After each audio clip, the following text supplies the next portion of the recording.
Hi everyone, welcome. I'm Xiaobing, and today I'm reviewing the Voge RR500R. It's a Chinese-made 500cc four-cylinder sports bike. The competition among four-cylinder bikes this year is going to be a bloodbath. We can expect a major battle over performance and price. First, let's display the key specs for this bike. From these specs, you can see its maximum PM is lower than the CFmoto 500Rs, but the displacement is 5cc larger, just a bit more. And what does that get you? Torque. Besides the increased torque, its peak torque also comes in earlier than on the CFmoto 500R. So, just looking at the specs on paper, you could say this is a sports bike with more low-end power than the CFmoto 500R, but less top-end power. Of course, anyone can read a spec sheet, that's why there are so many armchair critics. As for whether these specs reflect the actual riding experience, and how it differs from the CFmoto 500R, we'll be doing a full road test for you. So, let's get into today's review.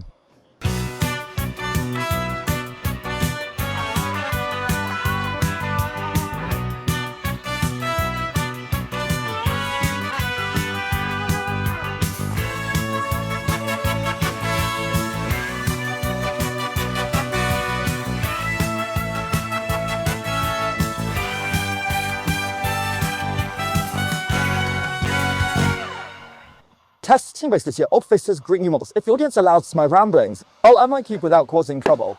Right, it's time for the boring details and features. The Voge RR500R. Let's start with the front. The front end has a bit of an MV Augusta feel to it. The headlight is obvious, and it places so intake. With such an inconspicuous headlight, does that mean its nighttime performance is poor? I took it for a night ride on mountain roads, so let's show you some footage. You can see the cutoff line for the low beam is quite clear, and the brightness is guaranteed. With the high beam, you can see the road surface ahead on the mountain roads. Overall, it gets a high rating. It's just that its beam spread is a bit narrow.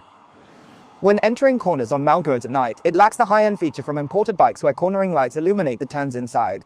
So while carving up mountain roads at night, the sides may not be widely lit, but the brightness is guaranteed as shown in the footage. The styling is original. It's alright. I'm not a huge fan, but it's not ugly either. Let's check the tire setup. 120 at the front, 160 at the rear. The 160 isn't as aggressive as the 180 on the Cube. Honestly, for a bike in this class, a 500cc four-cylinder, fitting a 160 tire is more reasonable. I took the CST Sport grade tire out on the mountain roads. The grip gives you a lot of confidence, not in the wet of course. Once they're warmed up and the ground is dry, the grip is very confidence-inspiring.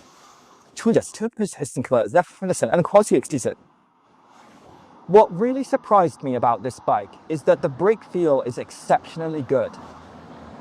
It's almost on par with an imported supersport bike. I'm not exaggerating. If you actually try it for yourself, you'll know the lever play is set perfectly. The initial travel is short. 2 fingers are all you need. No need to use 4 fingers. The master cylinder is tuned perfectly. A big thumbs up. You'll know once you ride it. It's likely the bike with the best match brake master cylinder among all the Chinese bikes I've tested recently. Next, let's examine the fuel tank. The fuel tank capacity is 15.1 liters. We rode it until empty, then filled it up, and it took about 15 liters, so the claimed capacity is accurate. For this class, that's decent. Not small, but not particularly large either. And speaking of tank capacity, we have to mention the weight. It's heavier than others in its class. The official curb weight is 192 kilograms. When we actually weighed it with a full tank of fuel, it was a little heavier than the official figure. Let's take a look at the weigh-in footage. Voge R500 front wheel 104.1 kilograms with a full tank. Voge R500's rear wheel 94.9 kilograms. Okay, we're back. The actual weight is in the 190s, it's not over 200 kilograms. Though not super light, it's relatively acceptable when riding. It's better than bikes over 200 kilograms. Speaking of the tank, let's look at the paint finish. Here's a close-up. Compared to the CFmoto 500R, I think the paint is slightly better. It has a mirror effect, though not perfect. I find this paintwork acceptable. Judge for yourself from the footage we shot. The rear view mirrors adjust from inside. I think the internal adjustment is a plus. As for these 2 positions. The detents feel good. It folds like this. Voge bikes have a special feature. It has an adjustable exhaust valve. Press this button, and the exhaust note becomes a bit deeper. I don't know, their product managers seem to be really obsessed with exhaust sounds. The first one we tested was a 525R, and it had a bung in the back that you could manually adjust to change the exhaust note. Then the Voge 660 we tested later already had a button to adjust the exhaust note. It's the same with this 500. You can change the exhaust note with a button press. There are two sounds to choose from. The sound of this bike is really good. It's deeper than the CFmoto's. The CFmoto has more high-frequency notes. Let's have a listen to the engine's exhaust note.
We're back.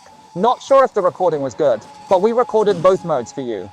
I think among the current 500cc 4-cylinders, this one sounds good. That's all to extreme mix. Right, let's move towards the back. The exhaust pipe quality is better than the CFmoto 500Rs. Of course, the CFmoto 500Rs wasn't bad. You can clearly see that the CFmoto 500R's exhaust is similar to the one on the R1. It's a tribute to the R1. I'll put up a picture of the one. The R1's exhaust quality is what it is. So that tribute resulted in a quality just like the R1. This Voge's exhaust feels like a tribute to the BMW Akrapovic. Personally, I think the stock Akrapovic on the BMW S1000RR looks better than the R1's. I think Voge's tribute looks better than CFmoto's. Next, let's look at the taillight. The taillight is just average. I prefer the kind with a uniform light bar these days. This one is more like the old style with lots of diamond-like reflectors, so it doesn't look very uniform. The taillight quality is average. The smell is decent. It looks better than those on Japanese 400cc bikes. Okay, let's look. There's a charging port here, now standard on Chinese bikes. We also tested the charging output. It supports QC30, and that's not a false claim. PD can reach about 25 to 30 watts. Among the bikes we've tested recently, its charging speed isn't slow. The earliest ones were just 5v2A, 5v2.5A. It's decent now. The windscreen, I think, is a bit low. When I was testing the top speed, I felt my helmet couldn't be fully tucked in behind the screen. If it were a bit taller, it would probably be more practical. Alright, that's it for the features. Let's go for a ride. Next, let's examine the riding position. I'll display the seat height on the screen. I'm 178 centimeters tall and weigh 65 kilograms. You can see, sitting on it, the seat height feels lower than the CFmoto Race 550. The Race 550 isn't high either. This one is even lower. Someone 170 centimeters tall someone 165 centimeters tall should be able to ride it. Let's look at the tuck position. The handlebars are set relatively high. If I sit upright, the distance from my hands to the handlebars is about this much. We don't want to lean slightly. They're a bit high. When I'm actually in a tuck, I always feel like I can't get my head completely behind the windscreen. This was noticeable when we were testing the top speed. The upper part of my helmet was still catching the wind. It would be better if it was set higher. That's the riding position demo. Don't just take care of your bike's appearance. Remember to clean up your own face too. I usually use this little hammer from Povo's, the first portable triple head shaver. A couple of passes with this, and you're instantly clean and sharp. I'm not afraid of scaring off Technician 88 with my stubble. You can carry it in your pocket and shave whenever you want. It's only just over 100 yuan, what a bargain. The 3D floating heads give a closer shave than anything else. It can easily handle the contours of your chin. After shaving, your face is so smooth to the touch. It cuts stubble up to 135,000 times per minute. It can eliminate any tough stubble completely. Look at this thing. It's tiny, but it rotates, and its technology is seriously impressive. When I'm filming, I usually use disposable razors from hotels, or I'll buy a random one from a shop. But it's easy to buy a fake one from a shop. The biggest problem with these T-shaped razors is, wow, they really pull at your skin, and it hurts a lot. Now take a look at the dual ring curved foil on the Povos.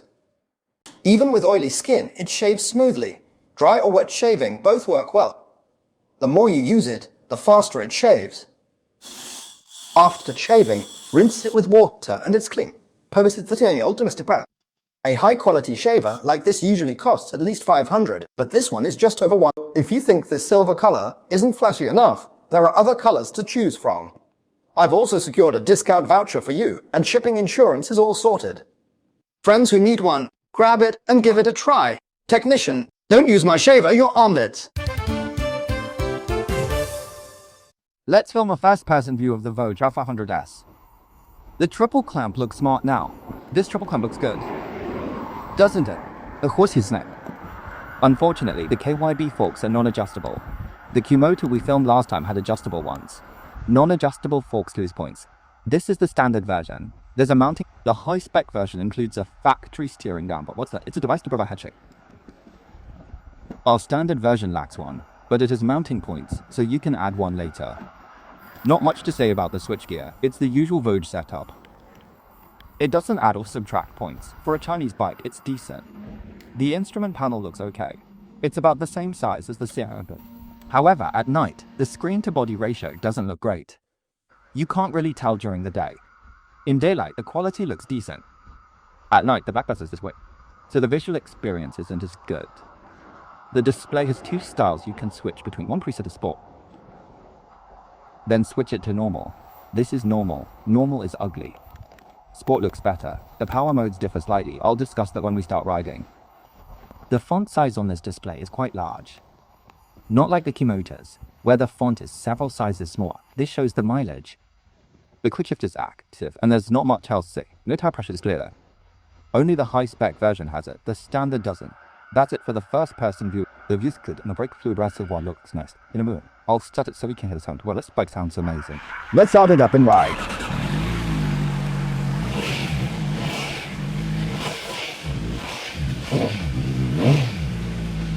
The sound is nice, but it has a neutral rev limiter. Let me check what RPM the limiter kicks in at. Neutral limiter activates below 5,000 RPM. In neutral, it only revs to just over 4,000 RPM. I'll shift to first gear and check the high revs. In first gear with the clutch pulled in, there's no limiter. That's really good. Let's go in sport mode now.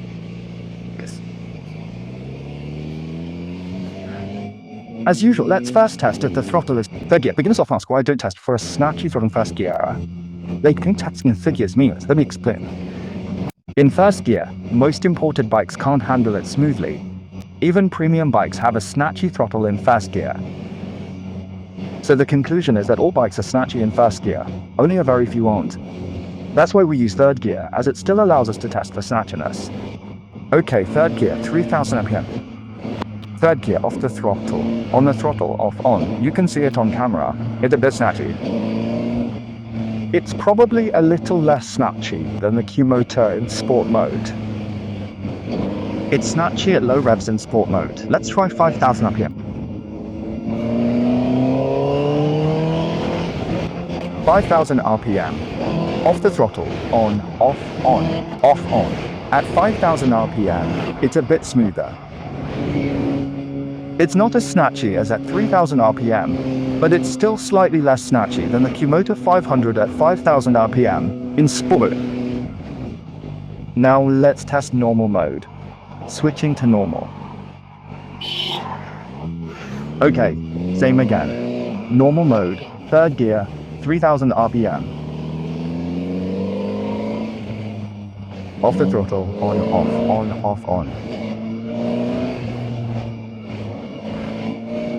Oh, it's smoother in normal mode, but there's still a degree of snatchiness. It's a bit more snatchy than the CFmoto's beginner mode, but similar to its normal mode. It doesn't have the huge difference in throttle mapping between sport and beginner mode like the CFmoto 500 does. If they could have tuned it to be completely smooth, that would have been a bonus. Let's try 5000 RPM. Off the throttle, on, off, on. At 5000 RPM, there's just a tiny bit of snatchiness left. CFmoto's beginner mode is tuned to be almost completely smooth. At 5000 RPM, there's still a bit of snatchiness visible on camera. Okay, we've tested the throttle for you. Next, let's ride it properly on the mountain roads. We'll switch to sport mode for the mountain roads and test it out. Let's ride.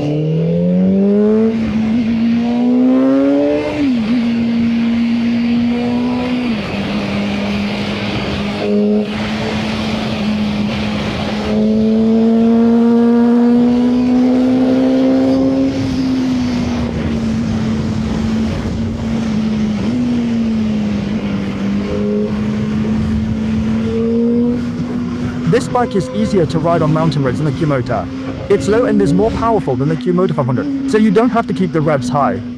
This corner usually causes worrying. Its violence still worrying. The suspension remains soft. Stiffer suspension would be bumpy through that corner, not wallowy. The tires on this bike are very confidence-inspiring. Fifth gear, low revs, down the mountain. Let's see if I can take this corner in third. Yes, that's just fine. With the CFmoto's setup, I definitely couldn't have taken that last corner in third. It's great for mountain roads.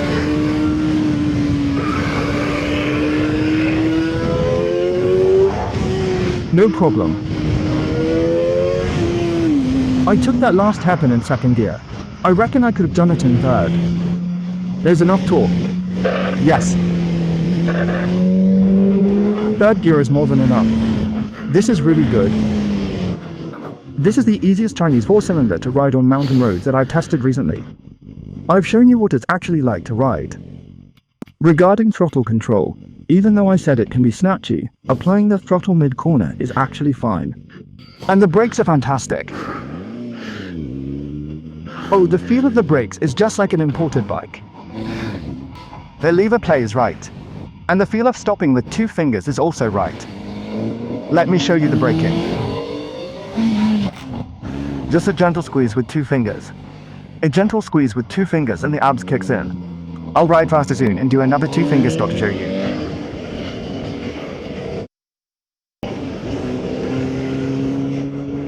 Let's see if there's a long straight. Long straight edge, that's exact. 2-finger braking. 2 fingers easily trigger the abs. You don't need 4 fingers. The brakes are excellent, trustworthy. Let's try the rear brake. Rear brake. The feel of the rear brake pedal is a bit stiff.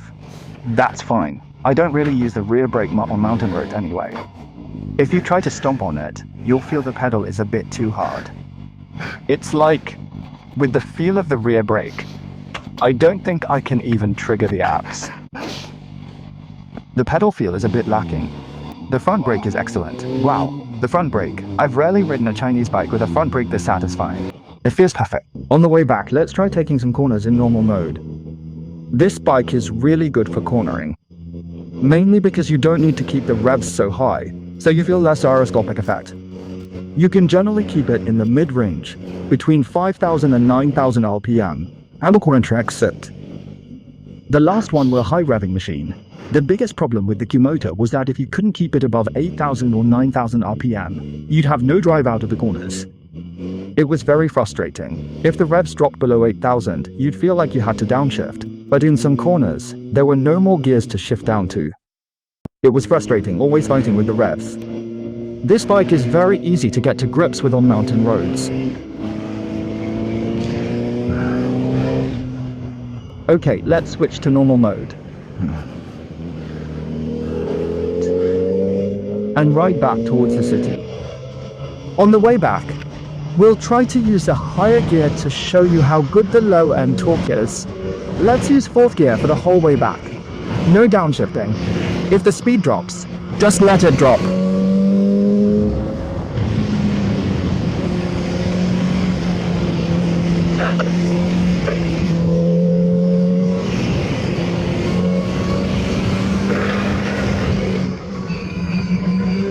Knee down. Just now on the corner exit, it was at 6,000 RPM.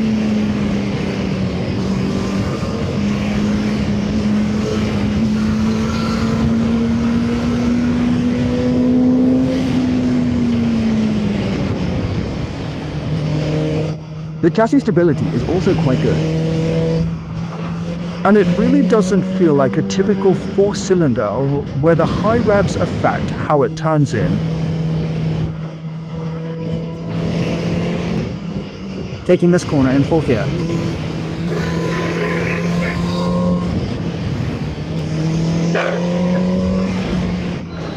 Wow, I've shown you all. The revs only need to be this high. I just took all those corners at just over 5,000 RPM, and I stayed in 4th gear the whole time without shifting. You can still ride it smoothly. I rate this bike quite highly for mountain roads, really. I've shown you what it's actually like to ride. It's not just me reading a spec sheet and telling you it's highly rated. It really is rideable. I even think its gear ratios are better suited for this road than the previous bikes I've ridden here. You can use the low-end torque. I'm very optimistic about the competition among Chinese 4-cylinders this year. The later a bike is released, the better it has to be tuned than the ones before it. Right. That's how it stays competitive. Besides Voge, I'm also looking forward to seeing what CFmoto, CFmoto, and Zongshan will bring to this class. Alright, that's it for the first-person view. Next, we'll test the acceleration. I feel like its top-end power isn't as strong as the CFmoto's, so the test results probably won't be better. But the low-end torque really is there. Okay, let's test the acceleration, and I'll report back from the pit stop. Let's go. We'll also test the quick shifter at low revs. Holding at 3,000 RPM, then shifting. 2nd, 3rd, 4th, 5th, 6th, without opposing the throttle. The quick shifter works at low revs, but the shift lever travel is quite long, so it doesn't feel that smooth. It's an up-only quick shifter, not for downshift. So, let's shift up. 1st, 2nd, 3rd, 4th, 5th, 6th. Upshifting is no problem.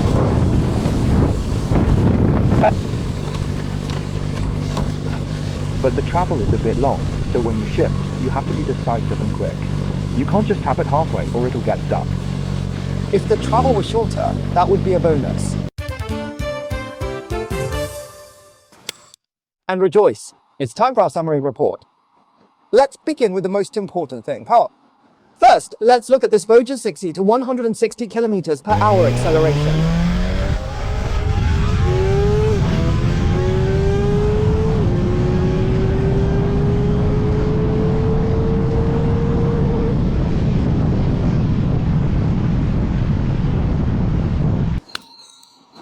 Okay, we're back.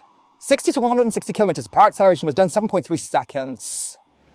What does 7.3 seconds mean? It's slower than the CFmoto 500R did it in 6.6 seconds. Tested by the same rider. It's obvious that its lower peak power means that 60 to 160 time is not as good as the CFmoto 500Rs. The road test confirms that lower power does mean it can't win, at least not at high speeds. We didn't test at 0-100 kilometers per hour time. We mentioned this when reviewing the Kawasaki 450RR. In the future, we like it for powerful bikes like this, which can exceed 200 km per hour, doing a 0 to 100 acceleration test. There are several major. Another is the wheelbase. When applying power, does the front wheel lift? Can you use full throttle? That's important. Our fact is gear ratios. For this 4-cylinder bike, it needs high revs. If revs drop below 8,000, the power's there. So gear ratios and power delivery characteristics are factors. It doesn't reflect the acceleration you'd use in the city, like opening the throttle at high revs to overtake. For bikes that can exceed 200 km per hour, we'll focus on 60 to 160 from now on. We couldn't do it for this review, but that's the future plan. No more 0 to 100. It's somewhat detached from real-world use. That's our analysis. We might change a testing method. From the top-end acceleration, we can see that although it loses to the CFmoto, it's still plenty fast. Does that mean its top speed is lower than the CFmoto 500R's? We also tested the top speed in each gear. First gear, top speed, 92.4 kilometers per hour. Second gear, top speed, 127.9 kilometers per hour. Third gear, top speed, 163.4 kilometers per hour. Fourth gear, top speed, 188.4 kilometers per hour. In fifth gear, with 212 on the clock, the speed was 197.7. We didn't test sixth gear as we ran out of road. All these top speed tests were conducted abroad. Its top speed in fifth gear should break 200 kilometers per hour. We didn't hit the rev limiter in fifth. The reason we didn't hit the limiter in fifth is because when we reached 212, we hit a pothole, the rear wheel jumped, and traction control kicked in. The computer automatically closed, so we didn't actually test its true top speed in fifth gear. But based on this data, its top speed in sixth gear should be around 220 something. It likely won't reach 230, as it was already accelerating slowly to reach 212 in fifth. Our tested top speed in each gear is slightly lower than the CFmoto 500R's. So in theory, its overall top speed should also be lower than the CFmoto 500R's. When we tested the CFmoto 500R, we estimated it could exceed 230 kilometers per hour. This one only reaches the 220s. That's the downside of having less peak horsepower. Next, let's discuss its ride fairly. The overall ride is on the softest side. For street riding, it's much more comfortable than the CFmoto 500R. Note, I said much more comfortable. This comfort comes from a few things. One is that its suspension is very soft, so when you hit bumps and potholes, the feedback isn't as jarring as on the CFmoto 500R. The comfort level is good. Another thing is that in its most commonly used rev range, 4,000 to 8,000 RPM, the overall torque feels stronger than the CFmoto's. If you want to rev past 10,000 RPM, the CFmoto 500 is stronger. But for normal mountain or city riding, we don't rev that high. I showed you in the first-person view of the mountain ride. If you use such low revs on the CFmoto 500R, you definitely wouldn't be able to exit the course, but it's better. This means for beginners, this Voge 500 4-cylinder will be easier to handle and more comfortable for daily use. I also think it sounds better than the CFmoto 500R. In short, it has soft handling characteristics. What's the downside of this softness? I forgot to mention this in the first-person view on the mountain road. I was having so much fun scraping my... When you want to brake while entering a corner, because the front forks are too soft, the front end tends to wobble a bit. Or when you're entering a corner aggressively, you feel the front forks lack support. If it had higher spec adjustable forks, this could be solved. Our standard version lacks adjustable forks. I don't think the high spec version does either. It's set up to be soft. So, although it's easy to ride on mountain roads, remember not to ride it too aggressively. If you push it too hard, the suspension is a bit lacking. But then again, even the Japanese 400cc 4-cylinders are currently tuned for comfort. To ride aggressively, you must upgrade the suspension. So I don't think this tuning is necessarily bad, because if the bike's manufacturing cost isn't high enough, forcing them to include higher spec suspension would make it lose its market competitiveness. Japanese manufacturers are doing the same thing. They only fit better suspension on more expensive models like 600cc or liter class bikes. Most 400cc or 500cc and below are tuned for comfort. So personally, I think it's acceptable. This brings us to another topic. For these small sports bikes, is being fast on a racetrack the only thing that matters? Because 95% of the time, I'm using it for everyday riding. When I'm on mountain roads, I'm not riding that aggressively. I just want it to be comfortable. I'm not trying to compete for lap times on mountain roads. A bike that's set up purely for setting track records would be less suitable for daily use. What about the fuel consumption of this 500cc 4-cylinder? Is it higher than a typical twin-cylinder bike? We conducted a fuel consumption test. Let's bring in our expert, Choo-Choo. Okay, lads, the tank's full. Voge RR 500S. Same routine. Reset the trip meter.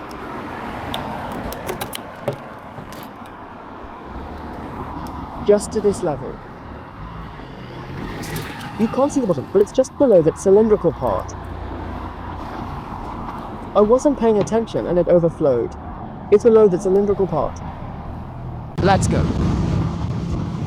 Let me say a few words. I've already ridden this bike for 30 kilometers. I can feel that for city commuting, including suspension tuning,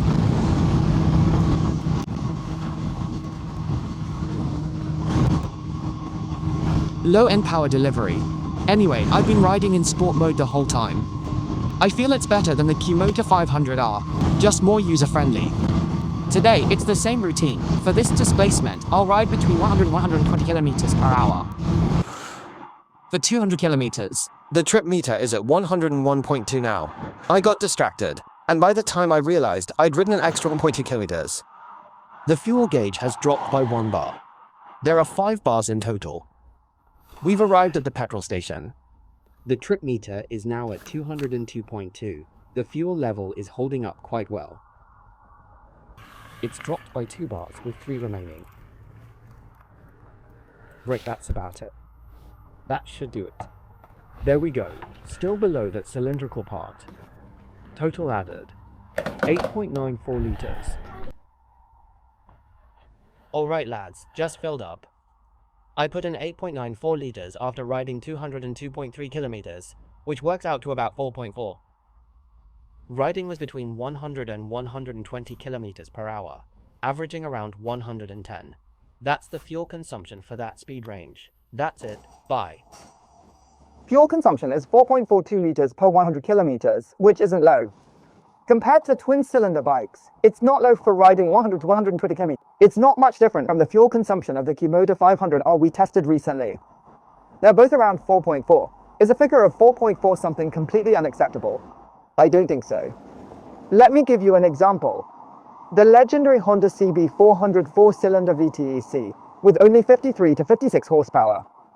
I've tested the fuel consumption of the first, second, and third generations, riding at 100 to 120. If the CB400 can be a legendary bike in Japan, then I think for a 70 to 80 horsepower Chinese 500cc 4-cylinder to get between 4 and 5 liters per 100 kilometers is personally acceptable.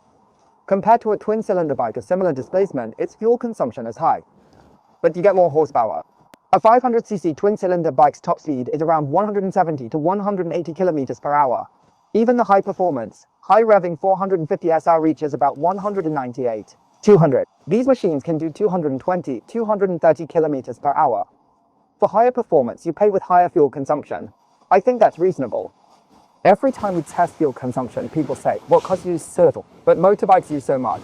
Let's compare it to the CB400, which uses between 4 and 5. To be a biker, you must accept this performance level comes with this fuel consumption. For the final summary, let's talk about whether I think this bike is worth it. I think it's very well made. Compared to those that purely pursue track lap times, I find this type of bike more pleasant for daily use. When I ride it, I feel it has fewer shortcomings.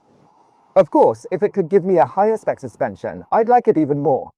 After the appearance of this Voge 500 4-cylinder, I have a very optimistic attitude towards this year's 500cc 4-cylinder battle in China. When I rode CFmoto's 500 CBR500R and CFmoto's 500R before, I felt they were tuned to be too niche, which made them less user-friendly for daily riding. Voge has launched a 500cc 4-cylinder product suitable for daily use. Each manufacturer has its own characteristics. It's like the 500cc twin-cylinder battle of the past, which pushed imported bikes out of the domestic market. Imported small-displacement twin-cylinder bikes don't sell well in China now. With domestic manufacturers now in the 500cc 4-cylinder segment, they might soon threaten the market for bikes like the Triumph 660 Triple or Japanese 654 cylinders. This is a good thing for bikers in China, and we look forward to more manufacturers continuing to compete on this engine platform this year to launch even better products. Overall, my evaluation of this Voge 500 is the highest I've given a Voge bike recently. Finally, let me discuss the shortcomings of this bike. A major criticism is the lack of tire pressure and temperature monitoring. The CFmoto 450R is now priced under 30,000 yuan, with standard tire pressure and for mountain road enthusiasts like us, I personally think tire pressure and temperature monitoring is an indispensable feature. Whenever I buy a bike without it, I retrofit it myself. It would be great if it came as standard. This standard version doesn't have it. It has a high-spec version. The high-spec version will likely be more expensive, but we don't know the price at the time of filming. It includes a factory-fitted tire pressure and temperature display. And the high-spec version will add a steering damper. The high-spec version will also add cornering arbs. Cornering arbs is a useful feature, but only if it's well-tuned. We don't know if it's well-tuned or not, because we haven't tested the high-spec version. Another issue is that you can't hear it during normal riding, but when we were actually recording the exhaust note, We noticed a resonant sound at high revs. Not shorts, cause it. Resonant sound at high revs. That's more acceptable. Hard to find many faults. The feel of the rear brake pedal is a bit poor. The front brake is excellent, but the rear brake pedal feel is poor. I'm satisfied with its performance otherwise. That's a review of the Voge R500S. I hope you enjoyed it. For bike reviews, I only watch Xiaobing motorcycle reviews.